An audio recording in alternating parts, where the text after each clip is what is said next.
Okay, good morning. Today we have Chrissy Bashore. Did I say that correctly? Close enough, Bayshore. Bashore with us from DESE to share some mental health things, and I'm very excited you're here. So I'll go ahead and just turn it over to you. Okay, yeah, great. Thank you. I'm excited to be here. As you all know, there is a lot going on in the world of social emotional learning and mental health. So what I'd like to do today, super informal for anybody that's on. If you have any questions, just let me know. I'm just kind of run through some new initiatives, some things that we've always had in place, some updated services, some stuff we're working on that are kind of in progress, and then where we just see mental health going is social emotional learning. It's not just about being proactive. We feel like we're living in such a reactive state right now with everything and everything that we're kind of coming up with and all the funds. There's so much funds out there that it kind of feels overwhelming right now. So the state's really just trying to develop some resources that make sense, that help regionally. What might be going on in urban, suburban, and rural is all different. So we're really being cognizant of some of those efforts. So I'm going to share my screen here and run through.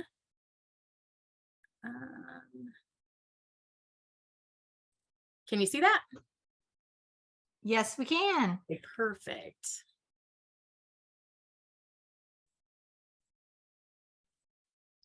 Okay. So just to kind of set the framework, the groundwork for some of these initiatives that we started last year, wasn't in about a year ago, we did a survey with MSTA. MSTA did this survey, and part of their survey was this question. And so this kind of sets up the why of how we're looking at the driver behind some of the things that we're doing. And in that survey, almost 7,000 folks, educators, were surveyed. And as you can see, student behaviors blew it out of the water on what we were seeing our educators were really finding a stressor with. Hey, Chrissy, I'm going to pause you for a sec. For some reason, we still see your slide deck and not slide 2. I don't know. For us, it's frozen on okay. you. So if you click on slide 2, we could see it. There we go. We can There see you it can that see way. it. Okay. Yep. Thanks. Okay. Do I need to restart or we? Nope. I think we're good. Okay. So as you can see, that student behaviors was really, really highlighted. We knew that we were seeing some different behaviors in our schools, but we really didn't know. We knew with COVID that there's lots of different stressors. But this really showed us at the department that student behaviors are huge. I remember the first year of COVID, we came in and it was all about students and getting students, virtual learning and those kind of pieces. And then year 2, I remember talking to a counselor going into year 2 saying, I mean, we are ready to go. We're ready to rock it. We've got this thing figured out. We did everything last year, so we are on top of it for this year. And then I talked to her about a month after, and it was almost this deflated feeling right out of the gate that maybe we didn't have it together. And we were seeing these students and staff with just different behaviors and stressors. So this was a very interesting survey that was done. So we took this and thought, okay, what can we do on top of what we're trying to already do, what we have out there? How can we really mitigate some of these behaviors and just try to provide some resources? So when we think about that, we want to take it back to the basics, right? Just being good humans, but also understanding that, social emotional learning should be in everything that we do. It should be everything that we do across all classes, or across our staff, our students, our communities, everything. So really thinking about how to use social emotional learning and mental health, those practices, in a comprehensive way that makes sense. So we developed this chart. This is kind of our framework for where we look at social emotional learning, and then whenever we move into those tier 1, tier 2, tier 3. So looking at, how do I self-regulate? How do I understand others? What does that mean to me? How can I just be a good person all the time, regardless if it's COVID or any of these, anything else that may come around? I know that doing the right thing is right. And then what is the right thing? So really getting into our schools and helping them back to the basics. And so a couple years ago, you may be familiar with this chart. This was something that we developed that took that comprehensive mindset about self-regulation, knowing yourself, understanding yourself, but also understanding others. And how does that work? How is this something that we just embed every single day? This is nothing new. This is stuff that we've been doing since the beginning of time, but highlighting that if that's where we see the increase in the stressors for teachers, let's start back at the basics. Let's talk about how we relate to other, our peers and our staff and our teachers and our educators and our parents. So this was developed a couple years ago. We anticipate to have it rolled out with a nice package of additional resources sometime this year. Hopefully in the next few months, there will be some other pieces that will be accommodated with this. We have a guidance document that really shows educator buy-in. Everybody's, stakeholders, the superintendent, administrators are going to play a role. Your educators are going to play a role. Your parents, your students, your community, your bus drivers. It's really that systemic change, that look about, okay, this is a community, this is a system-wide effort to make sure these practices are being embedded everywhere. And so it really just lays that framework. Something else that we did, you may be familiar with this chart. We looked at all the SEL efforts that the state had in place. This is a live document. This is a web page on the DESE site that you can go and you can click on any one of these tabs to take you right to any SEL, social emotional learning efforts that the department offers. Something that we are really, really looking at doing is working with a group to help us align those even better. So if we're looking at this fostering our best selves graphic that I just showed, if we're saying these are important across all grades, across no matter who you are, across whether it's, you're in special education or it's your core classes, whatever it is, then all of these efforts that the department have when it comes to social emotional, we should be speaking the same language. We should be providing the same resources. So what we're really trying to do is take all of our social emotional learning efforts in the department and align them all. Now, the bigger picture would be able to reach across state agencies and align with Department of Mental Health, with DHSS, Department of Corrections, that we were all speaking the same language, and that's where everybody's on the same page. So we're really excited about that. This is a living, breathing document. We'll update it. The links are clickable, so anything that is outside of the school counseling area that gets updated is automatically there. A lot of different efforts. Just really trying to align those services. What we know is that we're often siloed at the department, and we're really trying to break those barriers. When we look at mental health resources, this is something that is new that I'm really excited to share. What we have heard over the last couple of years, especially last year, is that we have all these resources coming into our building. So the school counselor has a program. That's your tier 1, some of your tier 2 small group services, but they have a program. And then we have some schools that have social workers. We have some schools that have school psychs. We have some schools that have private practice experts coming in. So how does all of that align? How are we not stepping on toes? How do we know where my school counseling role may be hands off to a school social worker? How does all of those pieces work? And better yet, how do our administrators know? So you've got all these people that are coming into the buildings, all this funding that's out there that we know that mental health supports are important. We know that private practice is needed. We know that we see a lot of students living outside of that tier 1 universal support area. So what we have done, we have contracted with somebody outside of the agency, and we're really trying to focus on this. So your school-based and your private practice mental health, how do those complement each other? How do they work together to offer the best services for our districts? And so what we took was really trying to define those role definitions. Who's doing what? Where's the baton handoff? A clear definition of tier 1, tier 2, tier 3 services, that we were making sure that we're not missing any students, identifying those service gaps. So if I have an overwhelming amount of students that need to see a psychologist or a social worker, and I'm in a district that doesn't have access to that, how do we gap that? How do we get them the services that they need?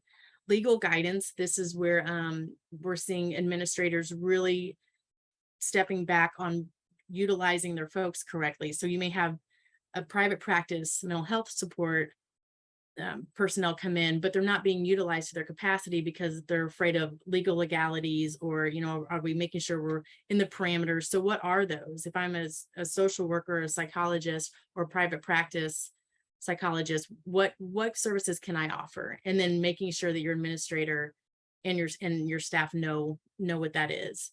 Definition of crisis management. This is huge. I think in this day and age, we're defining things a little bit different.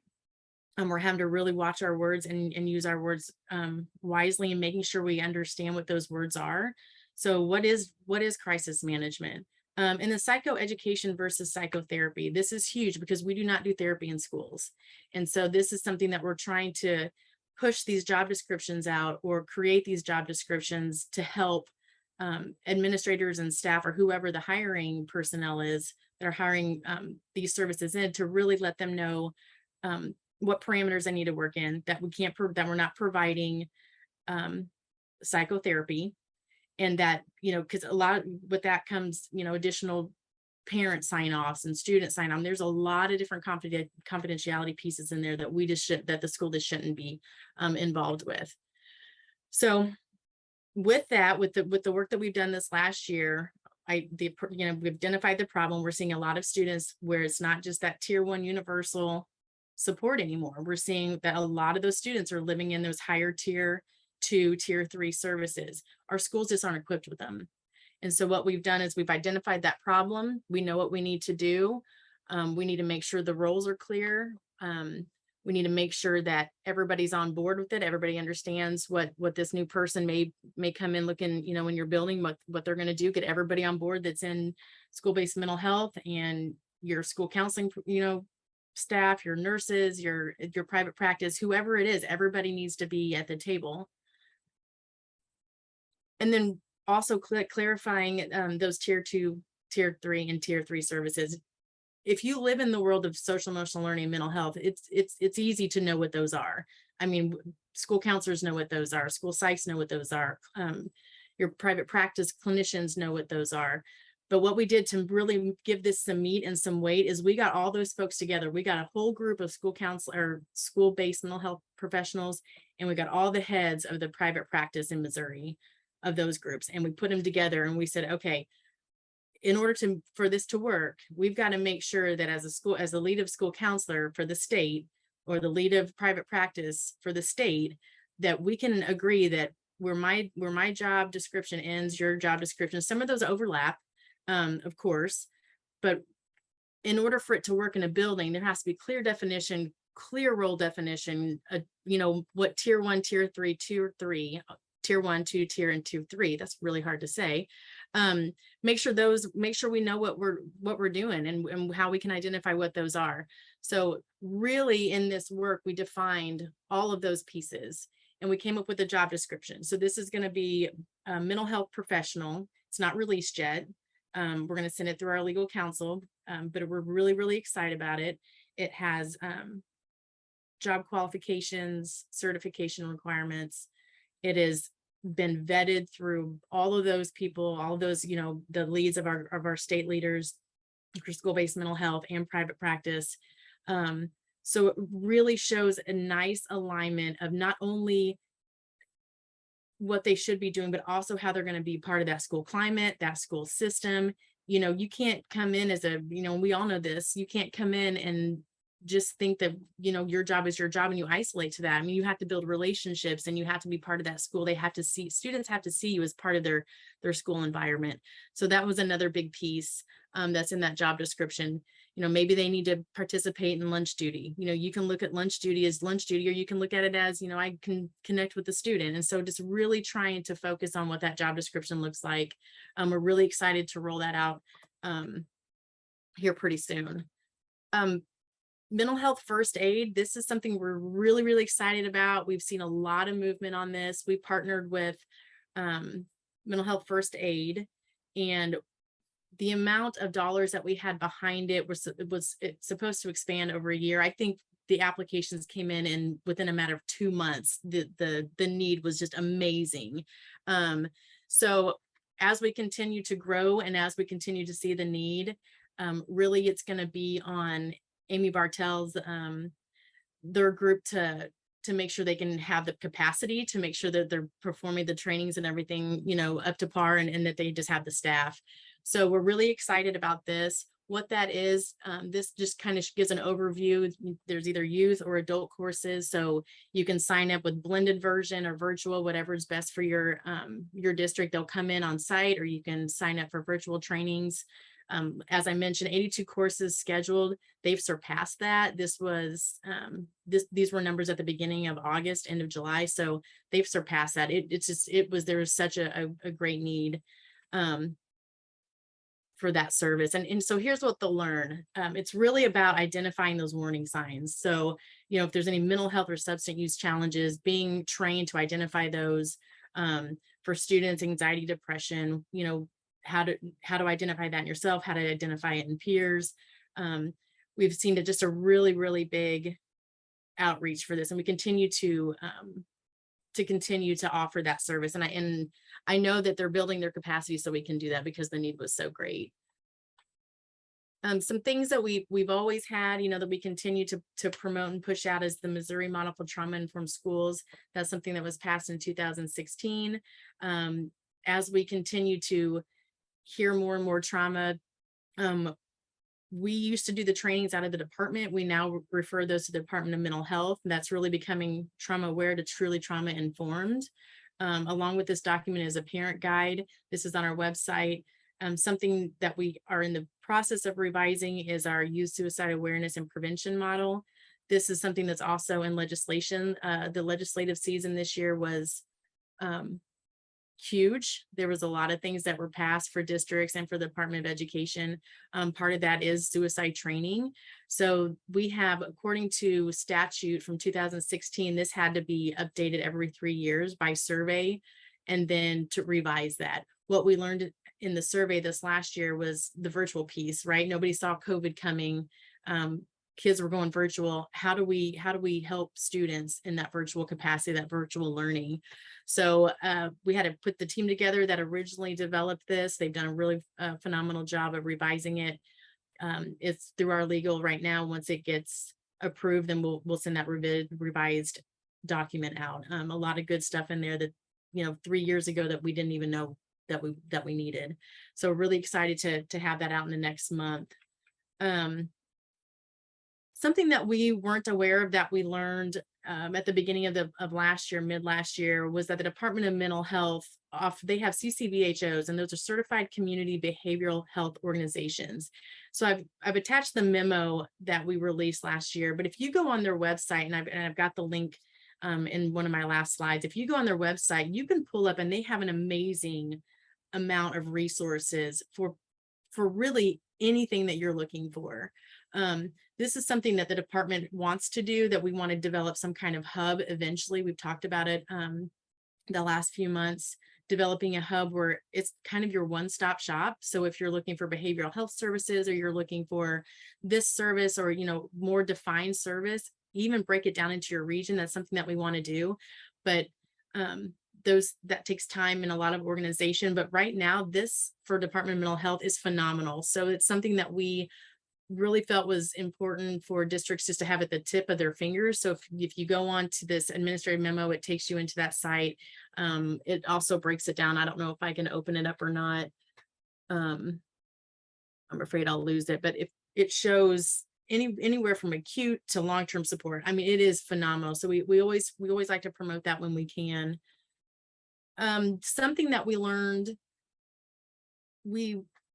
based off of this survey from MSTA, we understand that educators listen and respect other educators that are in the field. And so we took that information and we reached out to several of our teacher of the years, past and present, and asked them if they would make short videos of the main topics that we were seeing that educators were really struggling with. And with that, they made short videos on disrespect, lack of respect, work ethic, apathy, and parent relationships. So those 3 topics, we had those former teacher of the years. They're really, really short, but they're enough to help give some guidance on real life practices. I mean, these folks are in the buildings, they're boots on the ground, they're experiencing this. You can find them on that MoEdu sale. So we've had a really good turnout on that. Something last year that we did too, that we're hoping possibly to revamp and to get back up going, was we had a webinar series. So we picked the topics that we heard were really, really important, that we needed, our educators needed support on, and we invited national or local speakers to come in, and they would give an hour of their time and just kind of address that topic. We got a lot of really good feedback on that. We couldn't record them so we're hoping this year to maybe resurface that, see what the topics are once school starts, and maybe bring some of those speakers back in. I think we had a lot of live viewers. We had a lot of folks that wanted to see it on a recording. So we're really excited to maybe try to get that initiative going, to pick back up.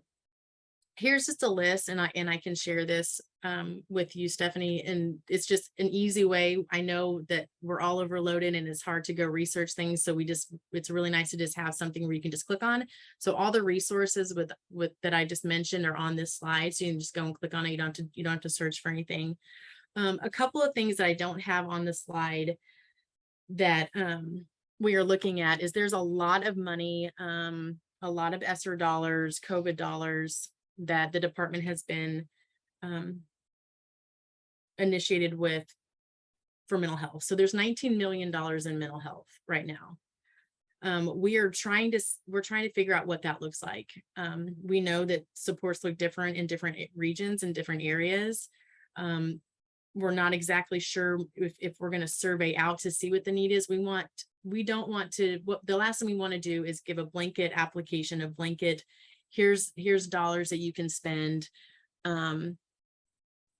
for a certain thing. What I may need in my little district may not be the same thing that another district needs in a bigger area or a smaller area. So what does that look like? What is the best way we can support schools and districts and students and staff with these dollars? So we're in the middle of trying to figure out what that process looks like, how to create an application, and get that moving for districts, because there's a lot of, we know that, and then how do you make it sustainable? But at least if we can get the supports in the building right now and get some kind of effort in there where they can mitigate some of the student behaviors or some of the mental health concerns or the crisis management pieces, while also being proactive and working with, school counselor programs and all those proactive measures.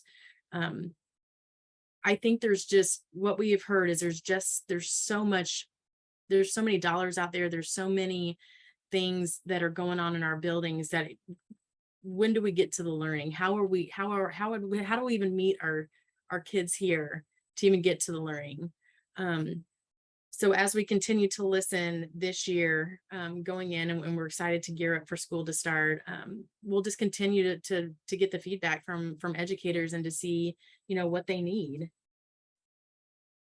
So those are the supports we have right now. A lot of it is in the works. I realize that a lot of this is in development, and we're trying to push it out. But every meeting that we've been in, we've got to make it succinct. We have to make sure that when we roll this stuff out, that it's not just one more thing, because if we ask for one more thing for anybody in our buildings, even our students, it feels like one more thing. And that's the one thing that we don't want to do. We want to make sure that we can package it nicely. Here's for this, and here are your supports. Let us help. I love that. And I know that school districts everywhere would thank you for that, because everything does feel like one more thing. But in so many ways, mental health is the thing that's impacting everything for our teachers and our students. So, Chrissy, thank you so much. There are a lot of amazing resources. I'm wondering, I kept writing down, like, share this link. Maybe if it's okay, I can just share a link to your presentation. Would that work? Mm-hmm. Okay. And so with this recording, we'll put that there. So it really is uncharted territory for so many people, but just to know that, so with the $19 million grant, you said that's in the works with trying to figure out if people have ideas, are there places that they should contact people? Are you getting work groups together, or really what are the next steps with that? Yeah, so Dr. Neal, he is an assistant commissioner here at the department that's overseeing that. Him and I will get a team together. We have a vacancy in legislation this year. They passed a coordinator of mental health, FTE, a full-time designated FTE for that. That is going to be posted in the next couple of days. We really want to make sure we got the right people at the table. So building those, we want to survey our stakeholders. So, we don't want assume what we're doing is what everybody needs. So I think a survey will be developed with a really probably quick turnaround time to see what those needs are in the state, and then go from there. Okay, We need direction on that. We don't want to just guess. got it. Awesome. Well, thank you so much for your time. Anybody on the call have any questions for Chrissy while she's still here? I think we're all on information overload. So if it's okay, It's I a lot, will. and that's high surface. That's high surface. I There's a know. lot of stuff. I mean, mental health is important. There's a lot of different efforts going on. Yeah. But I love how you've organized it all into one place. So when people want to dig in more, I'll post this PowerPoint and then just your email address, if that's okay. Perfect. I'll have Yep. fun with that. All right. Well, thank you so much. Thank you. Let me